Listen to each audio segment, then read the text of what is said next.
My name is Showalter, and I've been teaching English in China to college students for 2 years. And so this is my summer home, and I've been spending a little bit of it with BikeMovement in the community where I live. It's a university community, and I live among atheists. All of my friends, all of my coworkers, everyone I interact with, they often say, I believe in myself, or I believe in science. And it's a hard place to live spiritually. And that doesn't mean that it's a completely negative experience, because I think that those times when you struggle to find faith are times that strengthen your faith. Just when you open yourself up to a world of knowledge and a world of other people's opinions, you inevitably come up to ideas that are completely opposed to Christianity. If you go through your whole life not talking to someone who makes fun of Christianity, of someone who argues with scientific knowledge against Christianity, or if you go your whole life without coming to those opinions and realizing that they're out there, I think you have an artificial faith. I mean, that's where I feel right now. I have no desire to just choose faith and close my ears to all of that, close my eyes to all of that other stuff.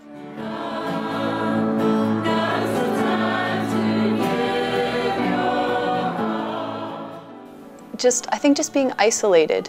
I was by myself a lot of the time, away from the Christian community, even away from other English-speaking people, but specifically away from Christians, and just left with me and God. And there are times when God doesn't answer, and it's not that I'm not seeking.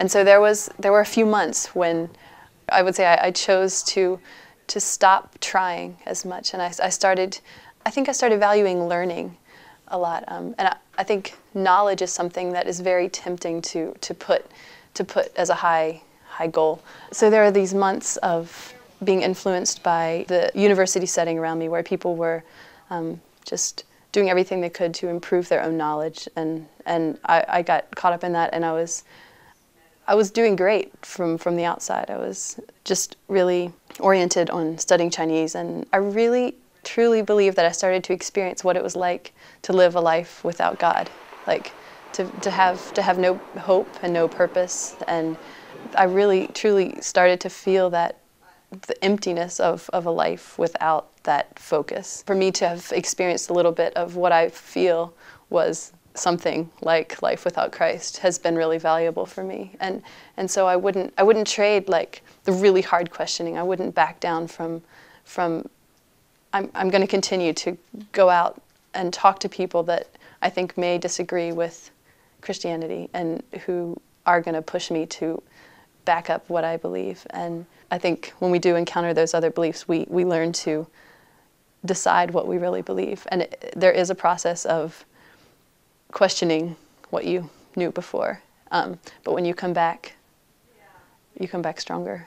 I think it was a coinciding of just being ready, realizing that I wanted to have God again. As it was almost a conscious, all mental choice. It was almost an act of, I want something to believe in, and then that coincided with the organizational conference that we had, and where I was able to be back in a daily interaction with other Christians. And going into that, I realized that I was really ready to be with people who were ready to pray and sing and encourage me. And we need Christian community to help us keep our faith alive. But that doesn't mean that I think that faith is only a product of the people around us, and that it's an artificial thing created by the environment. But I do think that it's important, and that at that time I was wanting my faith to come back. I was wanting to reorient my life on Christ, around Christ, and at that time